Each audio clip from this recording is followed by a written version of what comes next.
It's beginning to look a lot like Christmas. Oh, let's review. We'll analyze the scene. Sounds holly jolly to me. Before it's over, let's begin. Bum. Bum. That's right, folks. Since the Christmas season is upon us, we thought the way to celebrate and get into the holiday spirit would be with some holiday reviews. 6 to be exact, selected and arranged for your Yuletide pleasure. So, silver up those bells, light the multicolored lights, and go out and build a snowman as we engage in some Seasonal seasonal shenanigans! shenanigans. And tonight, Dragon, we're talking about snowman. The snowman. All right, we have to quit doing that. Seriously, it's Yes, so tempting. the snowman. All right. Yeah, so this is of course, the famous 1982 animated short film. Um, Man, oh man, Dragon, where to even start with this? I'm honestly kind of surprised it's taken us this long to get around to it. I truly was kind of blown away rewatching this thing. I do have a couple of pacing notes that I think there's a couple of beats here. I think we do a little bit too much with the snowman kind of like having his antics in the house. I would have cut a little bit of that out. And then the big dance sequence at the end. It's great. It's nice. It's magical and fantastic and all that. Goes on maybe a little long. So I don't know. I would have maybe trimmed it down to 20 minutes. But other than that, other than like the minor pacing issues I have with this, I mean, this thing is just stellar animation through and through. I mean, it's the animation is absolutely captivating.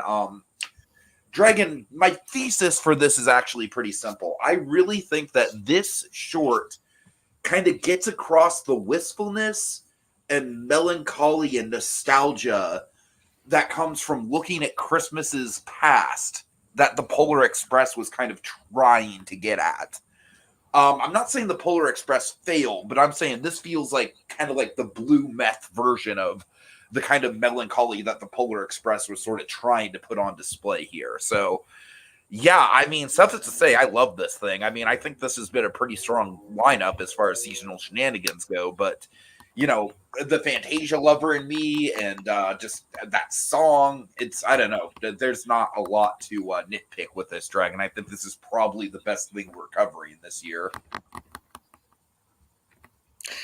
Yeah, so the snowman for me, I mean, this thing's got scholastic charm for days, Oh doesn't my it? god, of course, of course. And I mean, It's I like have in the a same similar. league as like the rainbow fish or something. Yeah, I mean, as far as the Polar Express thing goes, I mean, for me, it's like imagine if Polar Express never got a movie, but instead got like a small screen treatment. You'd probably get something like this. At least if done kind of in a classy way, in which we did here. It's pretty great. Again, you're right. There's kind of a compressed, kind of like it's kind of the it's kind of a more salient version of Polar Express without kind of the wham bam zemeckis ma'am of it all. So yeah, there's a simplistic and artful charm. I completely forgot about this. Surprisingly, just like no dialogue at all, which makes sense given it's a picture book. Yeah, the original source material. There's no like dialogue. It's just it's pretty much one for one. And I mean, yeah, I Except for a mean, pretty spectacular Bowie song in the middle. yeah, yeah. Sorry, the Bowie thing. Well, we'll get into this with the background. This is kind of interesting. The Bowie thing. Regardless, yeah, there is a. I think to your point earlier, Tiki, I think what you're kind of trying to get across is like this is about like the fleeting naturehood of childhood Yes, wonder, yes, as exactly. as parabled through like the temporary and fleeting nature of a snowman. Uh-huh. Yeah. So yeah, this thing really did impress, and yeah, it's quite wonderful, winter wonderful, in fact. Indeed. All right, so yeah, I'm sure there is some juicy backstory, so lay it on me. Okay, so of course, in '78, there was a beloved children's book put out in the UK by Raymond Briggs, a little picture book. Essentially, the idea of Briggs did kind of an overly complicated one, took about 2 years of his life, and he kind of like, you know what? I want to do something nice, clean, and simple. You know, like Snowfall. I want to do something just kind of nice and simple, like no dialogue, and of course, ergo the Snowman. And yeah, he did not expect the return this thing got. It got a lot of acclaim, got some awards, got, like, I believe, nominated. I don't think it won. I think it got nominated for Primetime Emmy, or at least an Emmy of some variety. And yeah, it well, I should probably start by saying, you know, again, until the book came out, it got a lot of rave reviews to the point where, like, hey, let's turn this into an animated special. Mm-hmm. And yeah, so it basically, Diane Jackson, I believe, she's the director on this, and she had done, at this point, done like shorts and ads, and she worked on the most notable thing she worked on was Yellow Submarine, the animated segments in Yellow Oh Submarine. God, that's so freaking funny that you mentioned that, Dragon, because I swear some of the movement and the animation, like the way that the actual characters move, it did very much remind me of Yellow Submarine. So that makes a lot of sense. Oh man. That's like Yeah, a missing piece of the puzzle right there, man. That's yeah. cool. So, you know, so it's very unique that this actually. I Uh-huh. think one of the things that sets this out and kind of feeds into the Yellow Submarine of it all is the fact that it wasn't the traditional kind of like paint on cells that we're so accustomed to in animation. This was, as you can kind of tell visually looking at it, to replicate the book. There's kind of a crayon stencil look in which they achieve by literally using crayons and stencils and Yeah. pastels and is literally illustrating it like a book. But imagine how hard that is just for a moment. Like, if animation, its core principles, like, you know, pages flipping, you got to draw it again and again and again. If you're using pastels and inks and all that sort of stuff, and not just you know, like printing 1,000 of these, it's going to be really difficult to do. It's like every frame is kind of moving at the same, even when I it's mean, static. it's very much kind of like the definition of the whole every frame's a painting sort of, sort Yeah, of mantra. absolutely. So, also, just on the note, the original book, not a Christmas story, just Really? snow. Yeah, that's the thing. The Huh. Christmas element is purely for the special. The book did not have no Santa Claus, no visit to the North So we just Pole. wait, there's not even a does he go to like the snowman land and have the big snowman dance? I don't know about that. I don't know. Weird. I don't know if there's Because he must multiple. fly. I mean, they Oh fly yeah, now, Dragon. They yes, fly now. the flying is there, but there is no Santa Claus. Okay. So yeah, that was an element purely for the animated film. Basically, it was kind of the cash grab. We're like, okay, why the heck are we going to do something about a snowman? Well, Christmas. Okay, let's do it. Yeah. And yeah, so over the years, so Howard Blake did the music for this, which is great. I don't believe I could be wrong here. I don't believe David Bowie did the song that's in this movie. However, there's a chance he did because I mean, it's this, obviously not him singing it, but well, sure. Sorry, what I'm getting at is over the years, this thing has been re-released and given like a new intro, and I don't know how many other elements were tweaked. I don't know what song you got. What version of this did you watch? Like, what opening did you get? I just the literal opening I have is just kind of like the background with the snow and then just the title coming on. So you clicked on pretty much the first video that popped up then. Yep. Okay. I mean, are you really surprised? No, I was just checking. So essentially, what happened is over the years, when it first aired, there's like a little brief live action segment that precedes like a few seconds right before what you just saw, Uh-huh. and it's the author like walking through a field and basically talking about where he got the idea from and such. You And know, it's then, funny, I kind of vaguely remember that from childhood. and then years later, you had David Bowie because he was such a fan of the book.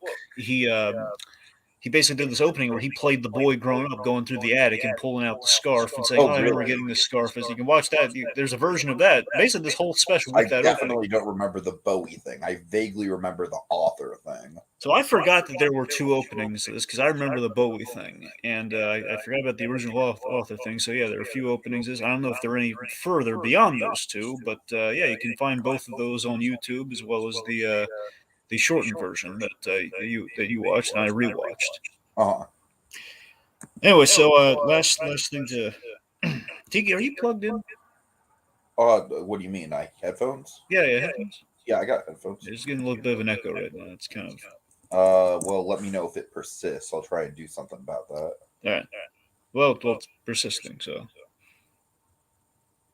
Okay, well, Keep going. Let me try and do something. Okay. So Howard Blake did the score for this, and hey, we fixed it. No, I What have no about idea. Hello? what Nope, about they now? didn't fix it. Sorry. Huh? I don't know why it's doing that. All right, anyway. So, this thing did really well, especially it did well as a book, did well as a special, and got a sequel. In fact, it got the Snowman and the Snow Dog. Okay, now I'm not sure about a sequel because like I feel like this has such a melancholy ending, and the ending is so definitive with like, well, the magic did happen, but it's gone and over now. Yeah, it might be like Frosty though. Like, yeah, well, wait till next winter. He's gonna come Well, back. I He'll be fine. understand that's the philosophy they go with. I don't know. It's just kind of I don't want to. I don't want to think about a sequel because I feel like the ending just kind of is so poetic as is. I've never seen the sequels. I have no idea how they go about that sort of thing. But anyway, so 40 years later, here we are. All right. So yeah, let's just go ahead and just dive into it. Now, folks, we're gonna go beat by beat. This is gonna be kind of interesting because, of course, it's mostly non-dialogue based. And Dragon, I don't know about you, but I don't really feel like going beat by beat through every lyric of the poem when we get to that either. So this should, in theory, go by pretty quickly. In theory. Unless we talk about every brushstroke, in which we're going to be here for about 4 hours. I'm sure there's probably art-based YouTube channels that have done exactly that. All right. So as I mentioned, the opening is you either got Raymond Briggs kind of doing like the Lemony Snicket walk, or you had David Bowie, just as the boy growing up, either or. Or Then you just beyond that, have the usual segment. yeah. Drake, do you know? I have a quick question. Do you know if Caps was involved at all in the animation?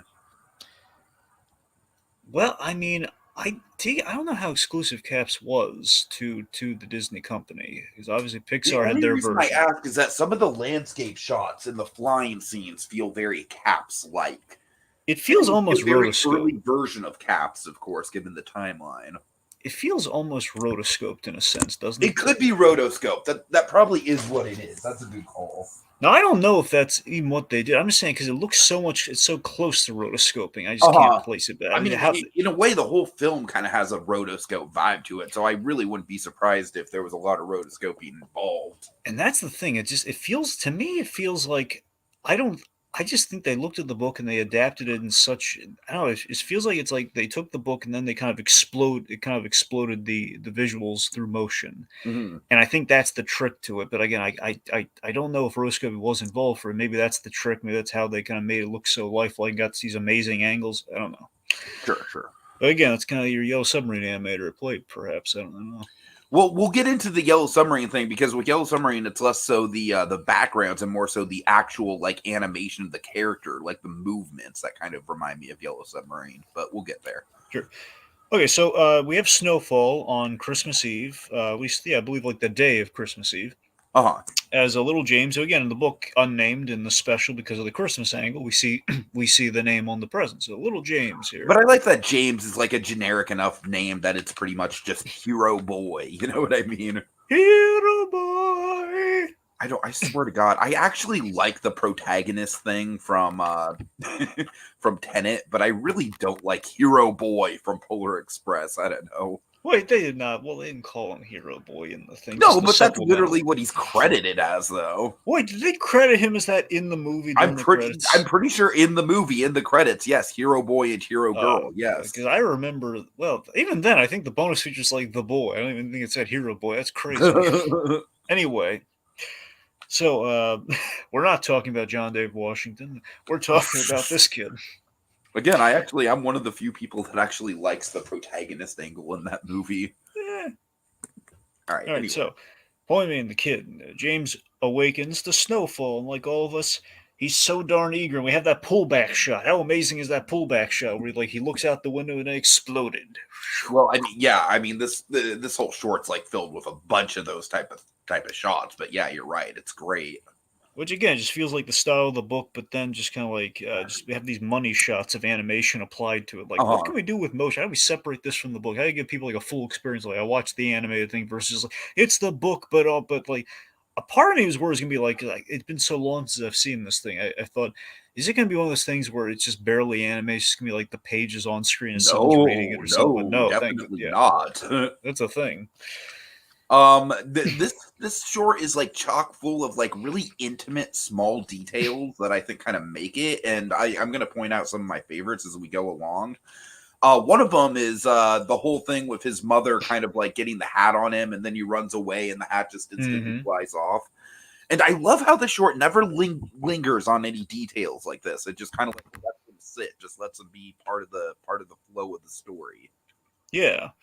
All right, so the boy's playing in the snow. He's very eager. You have a Fantasia vibe going on when he's in the This whole snow. short is absolutely going for a Fantasia vibe for sure. It was a good call.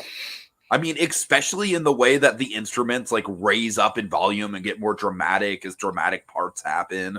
Yep. He tosses a snowball at the window. Here's the detail I like with the animation you're going on about. I love like the wince of like, oh no, it's too late, and it hit the thing. Oh yeah. The facial animation is really good just across the board. The reactions and everything. So also, I love the kind of the logic here of well, he needs a playmate, so Mhm. otherwise he's throwing snowballs at the at the house and stuff. Again, it's Without symbolic that really spelling it out, though, I think the idea I always got of it is that it's a kid that lives on like a in a it's like a forest of some kind. in a cabin somewhere, Yeah, and it's he's probably not the most. He's probably a wee bit socially isolated, like not by the fault of the parents, but yeah. I mean, there isn't another house around for miles. It really exactly, is. yeah, Yeah. yeah, yeah. So that's the thing. He kind of needs a playmate. So what does he do? He builds one. He builds the Do snowman. you want to build a snowman? Do I? All I right. don't know why. For some reason, I'm picturing that as like the tagline of like a horror comedy or something. Do you want to build a snowman? See if Josh Gad ever became a serial killer, that would be his catchphrase. Oh my god! Do you want to build a snow? They stab people with icicles. Oh Jesus Christ! All right, let's not will that into existence.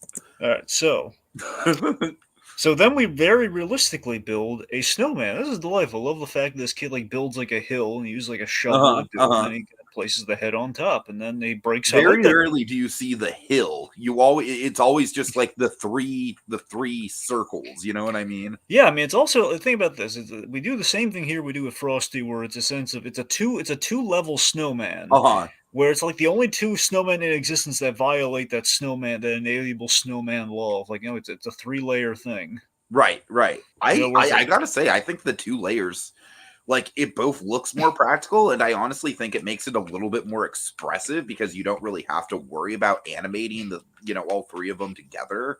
yeah. So I love the detail here that we break for lunch.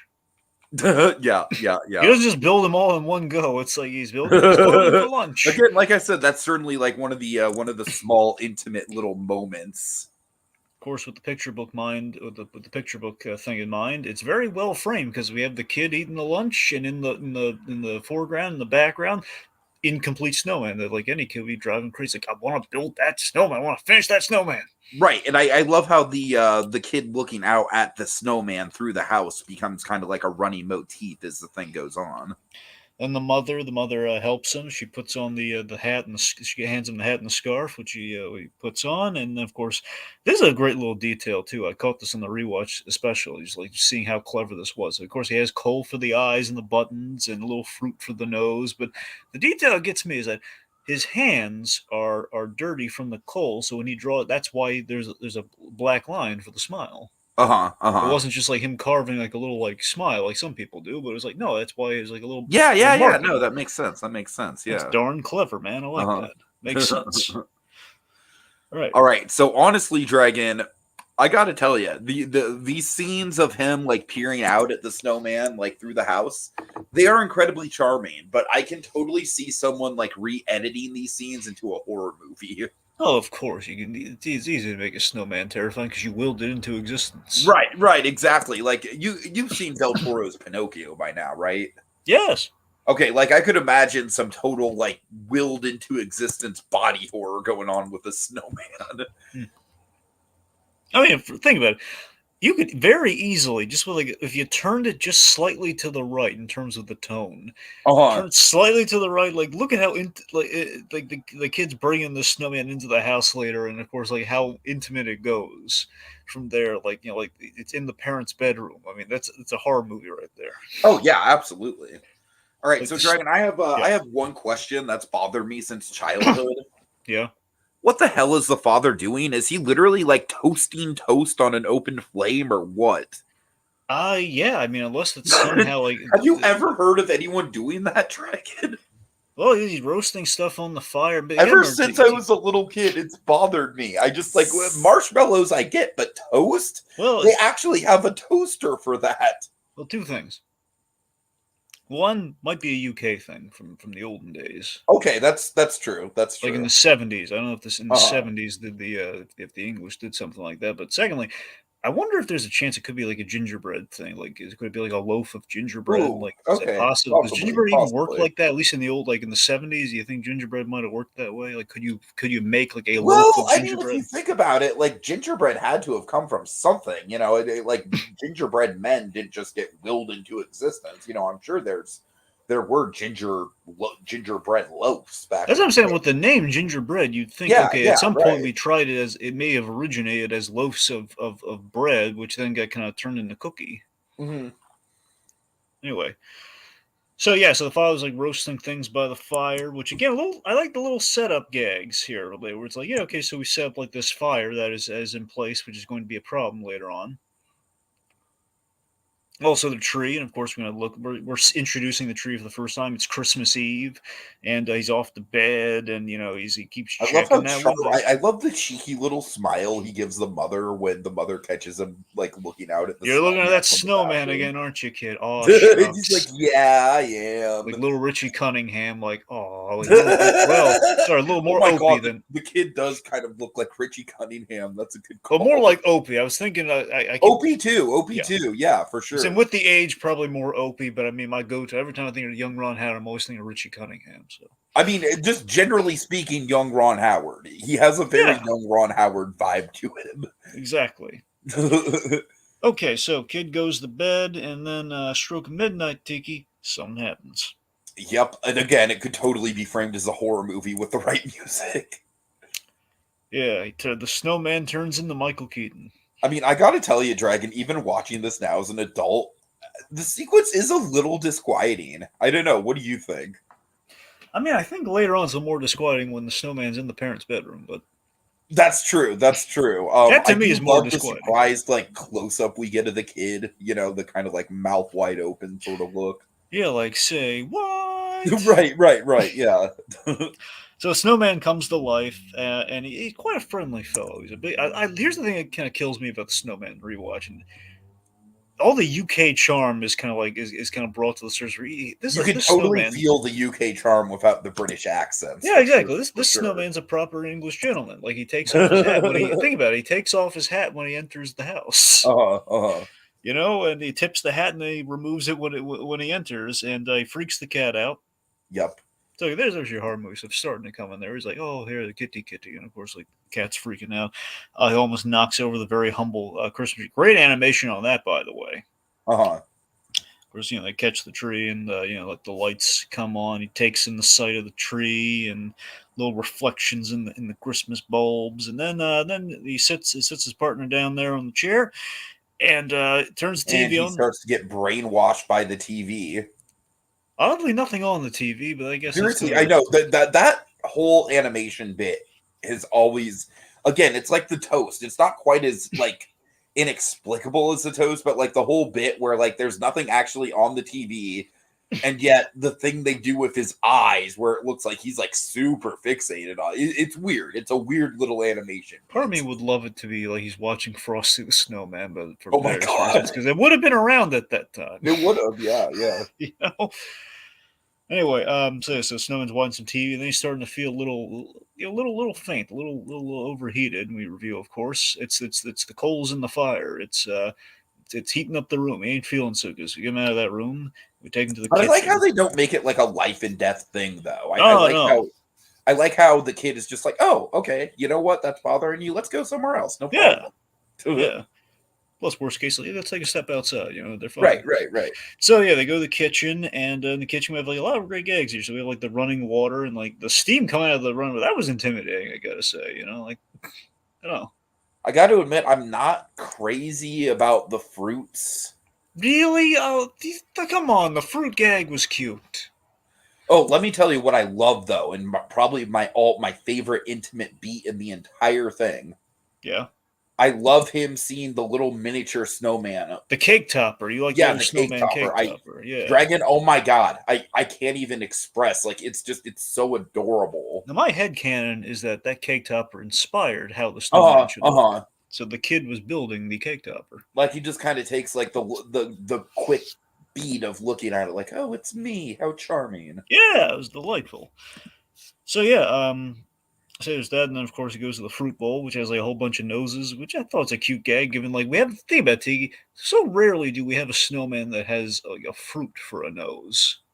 It's a delightfully UK thing that you never see in the States. And sure.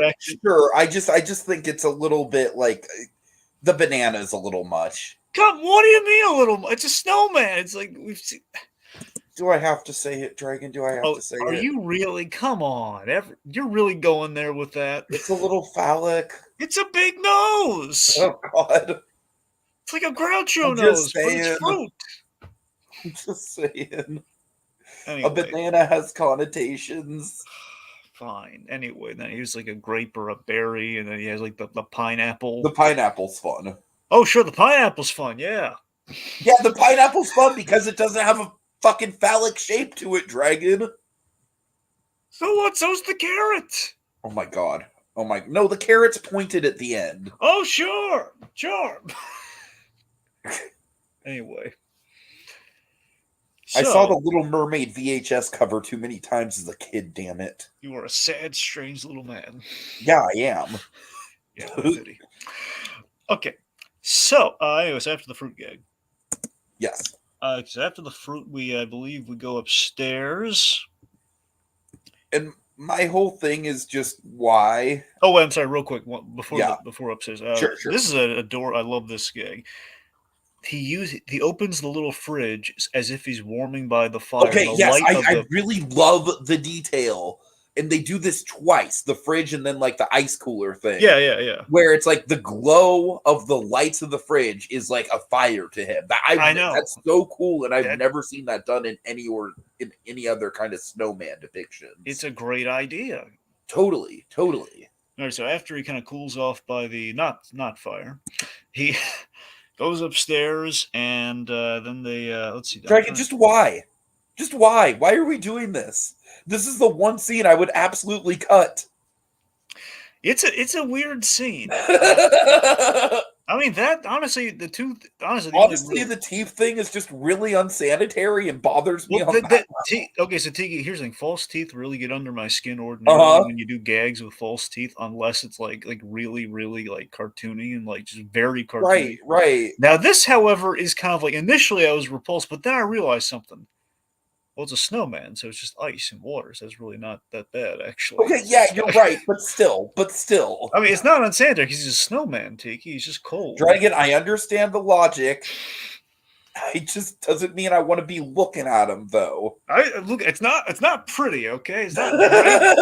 I mean, you know what? I will give him messing with the mom's makeup and giving him the rosy cheeks. That's charming. That's fun. Speaking of which, the other change I would make to this, one change I'd make to this thing, I'd give the kid some undies earlier on because it's a little weird. Oh God, yeah, I didn't even want to point that out. I know, I just want to say this briefly. That's like the only gripe I really have. It was the 70s, Dragon. It was a different time. It was. So, but yeah, so we're messing around with the parents' stuff, and again, turned a little to the right, horror movie.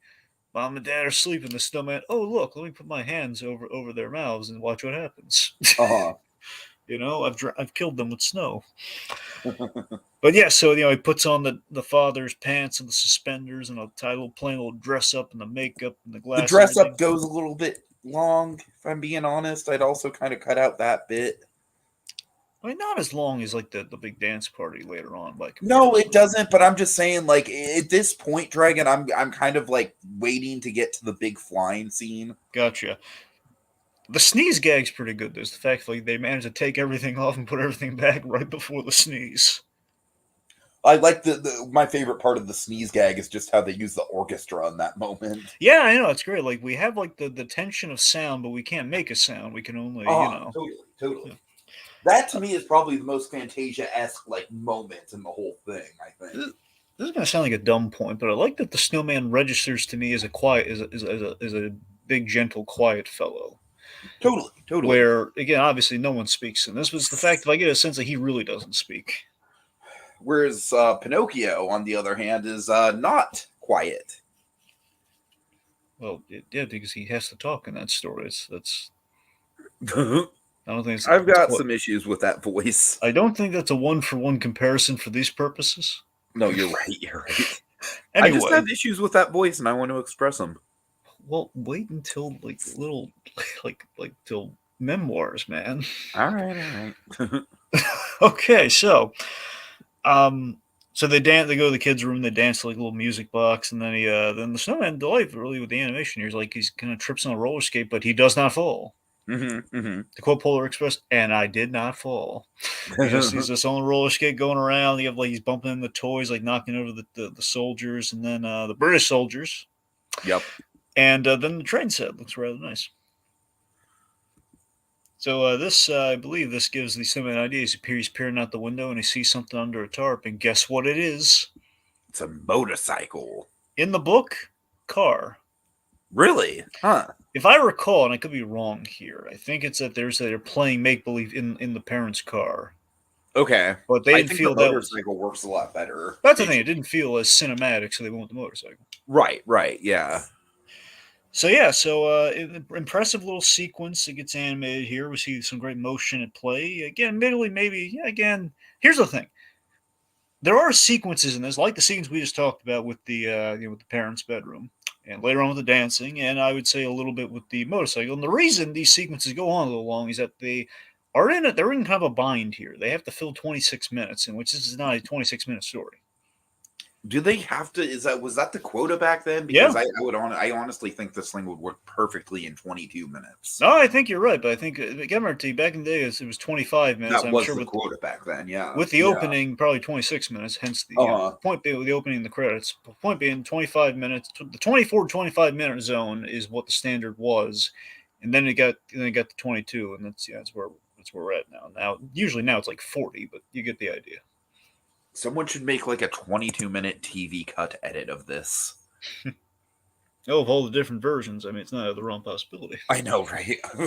That's the thing. If they trimmed a little out of the sequence, you were like, okay, that's it's what nice. I'm saying, man. I'm almost tempted to do just that, just as an editing experiment.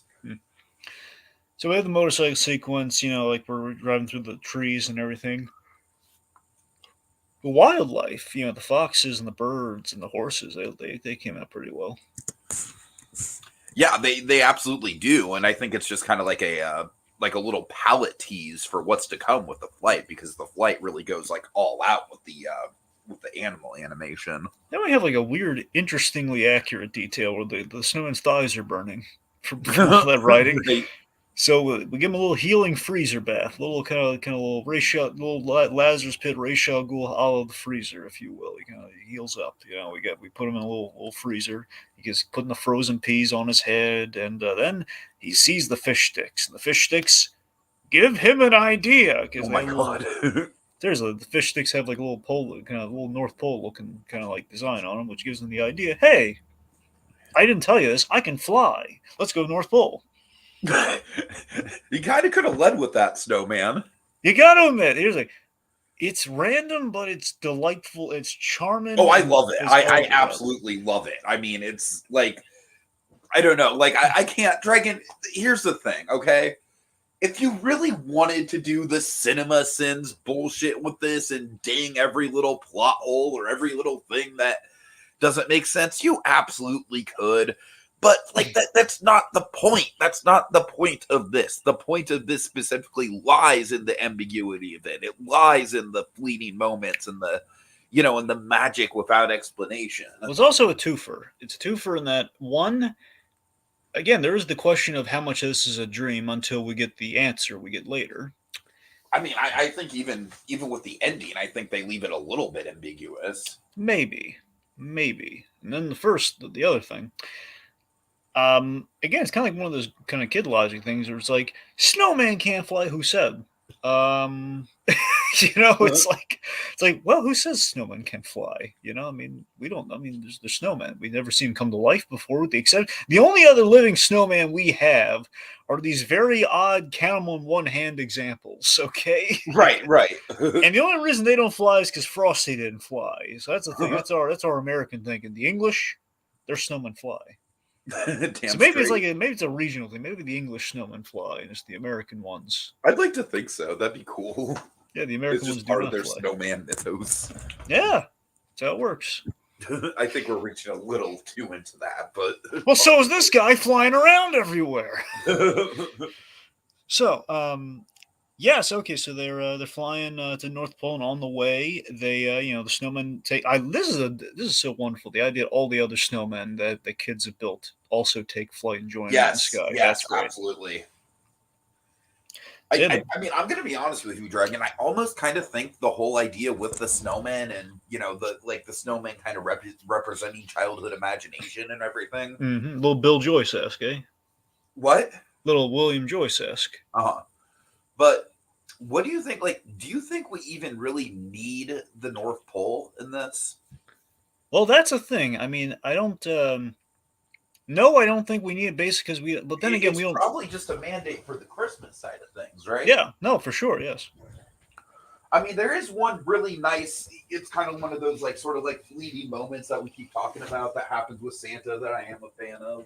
Mm-hmm. But yeah, I mean, other than that, I really do think this could have held up on its own just based on the the real building of the snowman. Yeah. So, we're flying around doing kind of like little again. So funny. This the book came out when Superman came out, so there is a little bit the way they fly, especially on the return home, very much like, can you read my mind? So we have this little girl bearing witness to then kind of confused, like, wait a minute, Santa Claus flies. What's this? we have drunkards on a boat at a party, and it's like, am I seeing what I think I'm seeing? And yeah, eventually they have the icy mountains, and I believe we have the song playing at this juncture. Yeah, my favorite lyric in the song is "We're surfing in the air, we're swimming in the frozen sky." Yeah. And I've never heard of flying being described as swimming in the sky, and yet it totally makes sense. It does. Then we have the whale. I think it's like a whale blowing up the whales are awesome, Dragon. I'm on a total whale kick with Avatar right now, but yeah, it's awesome to see the whales. I love the scale of them, especially for something like this. So James Cameron just really likes Star Trek. He loved that one, there be whales here.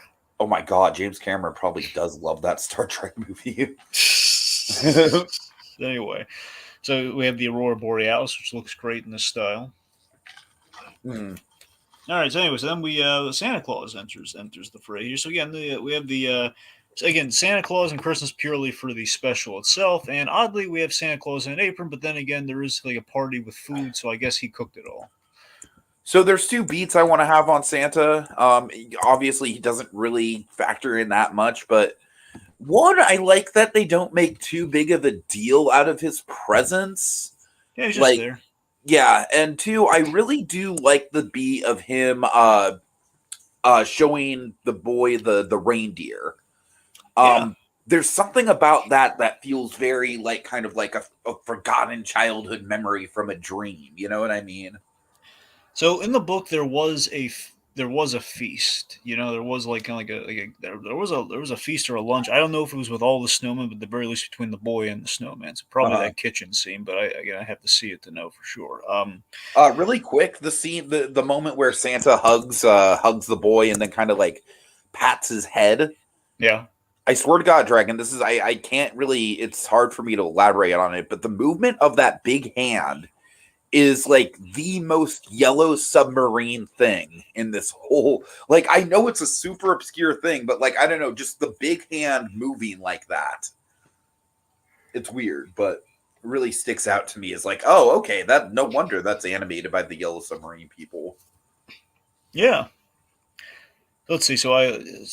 Let's see. So we have the so we have him dancing around. I love my favorite detail in all this is just this little touch of like the have like these New Year's kind of like party treat things where you have like you rip them open and their presents inside. Uh-huh. So I love that. I love like the snowmen, like little snowmen on them. They have like little tiny gifts in there, like little like diamonds and baubles and stuff. It looks really cool. And again, honestly, all of this look, it's cute, and I like him. Like, hey, there's root beer and there's cupcakes, and this is look at what Santa did for everyone. He's doing a little snowman hootenanny. Isn't that cute? But it's definitely killing time. That's what this whole sequence is. The dance, I gotta be honest with you, Dragon. At a certain point, I just kind of started fast forwarding through Right. it. That's what I'm saying. It's nice, but we don't. I think the best thing I can say about it is I really do love how they use the Aurora Borealis lighting in it. Yeah. Like visually, it looks really good, but yeah, it is very much kind of like it's sort of like what I hate about modern action movies. You know, the whole like and they fight, And we have the snowmen of different regions. Like we have a snowman with a kilt. No, you're right. That is cool, but yeah, it's just it goes on a little too long. That's the only problem. Do you know how that snowman introduces himself though? How? Snowman. Yes, absolutely. He's got a kilt. Just it's a Scotsman. Headcanon is it is the Courage the Cowardly Dog, Sean Connery, Snowman. Well, there's nothing to say he wasn't there. Oh. So, anyway, so then of course we see the reindeer, we see the sleigh, and Santa Claus delivers the boy a gift, which is okay. I was gonna tee up there, but it's it's a little scarf with the snowman on it. Sorry. Yeah. All right, let's see. Do we have a comment? Oh, we do. Okay, let's see. Frosty wishes he had this fella's pod. Yeah. Yeah, I don't know though. I mean, they're about the thickness. What I mean, what do you think? You think Frosty's a little heavier than this guy? I think Frosty's a little heavier, but this guy's a little bit more buff, if that makes sense. I mean, this guy feels wider, but that's the thing. I think Frosty's rounded because of the belly. Exactly. Because Frosty's the fastest belly whopper, and in the like West, Frosty feels fat, for lack of a better word, and this guy feels like kind of like he's got like those football player like broad shoulder build going on. Yeah, it's like a rugby player. Exactly. By the way, how dare you body shame that snowman? Kidding. Okay, so so then we the gift of the snowman scarf, which is quite lovely, and again, I'm really charmed by it being realized in the live action at David Bowie opening. By the way, I think that's darn great. So he flies home like Donner Superman on the way back. The two of them kind of arm in arm, and he hugs his friend as he goes to bed. And then the next morning, he grabs his coat. Let's talk about this is the big gobsmacking kind of like Red's dream moment. Oh yeah, for sure. It's Christmas morning, Tiki. What happens? He grabs his coat, goes outside, and to his dismay, Dragon, death. I mean, it's like, yeah, I love how hard it hits because it's not like he melted. He just kind of crumbled. Yeah. Oh my God. It's like we see the snowman. The sun melted him. Essentially, presumably the sun melted him in the few hours the kid went to sleep. And it's either that or the magic wore off or something. Just the point being, the snowman has melted in the sun, and the music and the acting on the kid is so darn effective. The acting this is gonna be a weird comparison. It's not the same level of effectiveness, but it's still it kind of reminds me of this. The kid kind of dropping to his knees, and the sadness experienced on this child, the bittersweet kind of like fleeting nature of the snowman, essentially symbolic of childhood being fleeting and all that sort of stuff. The way he drops and the way he mourns his friend reminds me of the Iron Giant, where Hogarth is seemingly dead, and then you have this beautiful. I forget if Dean Wellens did this animation or not, but you have like the Iron Giant like, doing like a bargaining kind of pose and the shivering. It's like, oh my God, like a little bit of that, and there's like a skosh of that. I can see that, yeah. But seriously, let's talk about the boldness of this ending, Tiki. We killed the title character. I mean, honestly, it's one of those things where this thing just has the tone of melancholy to it the whole way through, right? Even though it is like a magical experience, like the melancholy is just there. So honestly, I feel like I feel like even watching this as a kid, I was pretty wise to the fact that this probably wasn't going to end well. Yeah, but it's so funny. Like we do this bit in Frosty, but we don't bring him back. Like at least in this special, we don't bring him back like we did Frosty. Uh-huh. But I Yeah, love Dragon again. I love the ambiguity. Like honestly, I feel like that final frame of the boy standing by the pile of snow, but with the scarf. It's a painting. It's literally like a work of art in its own right. Like I love it because you can just decipher so much meaning from it. You know, like the way I interpret that singular image is just like I said, kind of like at the beginning of this, it sort of represents like the fleeting magic of childhood, right? Like the magic was there, but in the same breath, it's gone. Like it's just like such a fleeting part of your life that you're never going to get back. But at the same time, it's you'll always remember it. You'll always have that scarf.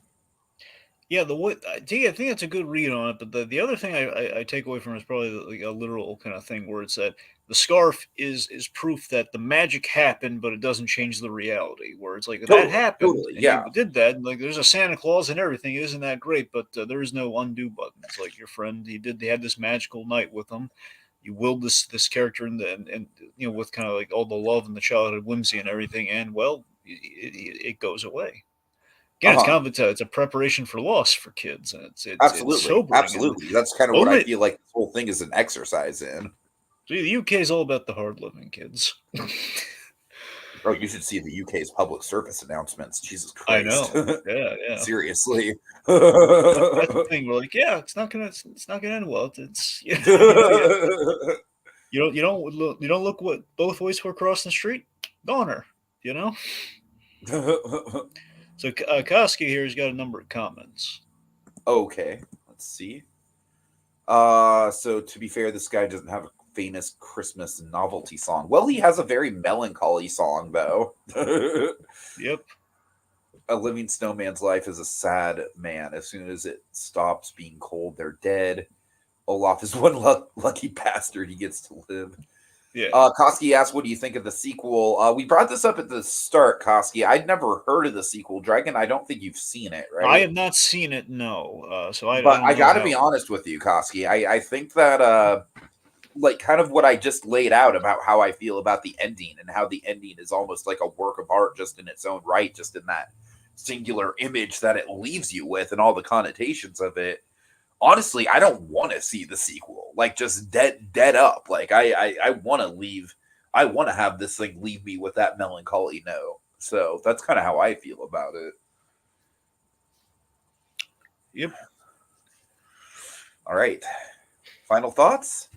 Final thoughts. This is a delightful blast from the past. Again, it feels like it's like what if you took all the love that Tiki and I have for like the Scholastic Book Fair and just kind of put it into like a little Christmas special. But in all seriousness, this is it's very well produced. I think it has like a really pure spirit about it. And again, it's kind of like it's kind of like if you ask me to put this against Frost, I can't really make that call fairly, but I would say that this has something different, a different flavor than something like Frost's Snowman. Again, it definitely there's an artfulness to this, and there's something kind of as these say, kind of melancholy. Right? I would say bittersweet. I think melancholy is a better way of phrasing it. So there's kind of like there's there's a bittersweet element to this that I think was really bold and I think really kind of helped this stand the test of time in 40 years. And I think it's why it was such a big deal. I think it's why David Bowie really liked it. I think it's the fact of like it's kind of whimsy and it's like what if a snowman could fly, but also the realities of a snowman, as whimsical and magical as you can get,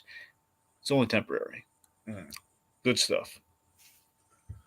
Yeah, like I said, I think it's taken us too long to get to this, but I guess with the 40-year anniversary, it's appropriate. So, uh, obviously, with me being a big Fantasia fan, big Yellow Submarine fan, yeah, this absolutely is what I'm looking for. I mean, I think it's a true like work of art when it comes to the animation industry. Okay, so Dragon, we've got one last gift under the tree. What is it? Oh boy, let me grab it here. Let me there's Tiki. There's a letter there is a letter attached to this present. Let me peek beneath the letter here. Actually, I can't do that. That's mail fraud. Let me hold that up to the let me peek beneath it here. Tegan, this is wonderful.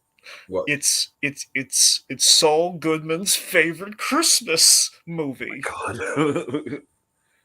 And look at all these streets. Miracle on 34th Street. Yeah, that's right. The 75th anniversary of the original classic. You thought 40 was a big number. Yeah.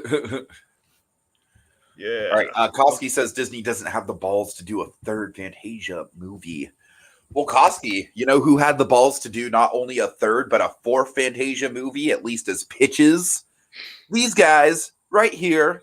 Yeah. If you search Fantasia on the channel, you can find pitches for 2 different Fantasia sequels. So just a little self-promotion on my own part. But seriously, those Fantasia pitches that we've done, Dragon, just still to this day, some of my favorite collaborative stuff that we've ever pulled off on the channel. Just pat myself on the back a little bit. Okay. All right, so thanks for Koski Productions for stopping by. Indeed. And folks, yeah, remember, check out that Miracle 34th Street one we have coming up, because that'll be rather soon. Yeah, for sure. Dragon, believe it or not, I grew up on the Mara Wilson version of this movie. So I actually have never seen this until this year, believe it or not. Interesting. Okay. Yeah. So, so it'll be like I did watch it before the debate, just, because that it was part of the debate. So it's not going to be like totally fresh, like right out of the viewing, but you're going to get a fresh take on it. So. Gotcha. All right, folks. Time to dash away all. But as we wave goodbye, don't you cry. We'll be back again next time for even more seasonal shenanigans. Snowman. The snowman. There's a snowman waiting in the sky, and he'd like to come and see us, but he knows he'll blow our minds.